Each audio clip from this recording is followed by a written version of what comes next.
নবীজি বলেছেন, কেউ যদি ভাঙ্গা অন্তর জোড়া লাগায় তাকে বিনা হিসাবে জান্নাতে দেবে। তাহলে কেউ যদি জোড়া অন্তর ভেঙে দেয় সে তো বিনা হিসাবে জাহান্নামে যাবে। সেজন্য আমি ভাবছি আমি কখনো আমার নিজের অজান্তে কারো মন ভাঙলাম কিনা, এই ভয়টা আমি পাচ্ছি। আজকে আমরা একটা সিএনজি ওয়ালাকে ঠাস করে থাপ্পড় মেরে দিই, এটা রিক্সাওয়ালার পট করে কলার ধরে ফেলি, এটা এতিমকে রাস্তাঘাটে ধরে ইনসাল্ট করি, একটা গরিব মানুষকে চেয়ার থেকে নামিয়ে দিই,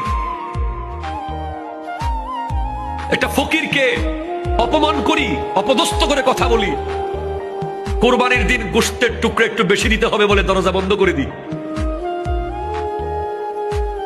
কত অন্তর আমরা ভেঙে দিই, কতজনকে মায়ের বুক থেকে আজ চলে যেতে বাধ্য করেছি আমরা, কতজন শখের ব্যবসা প্রতিষ্ঠান ধ্বংস হয়ে গেছে। এখনো হয়েছে, তখনও হয়েছে, যখনই হয়েছে।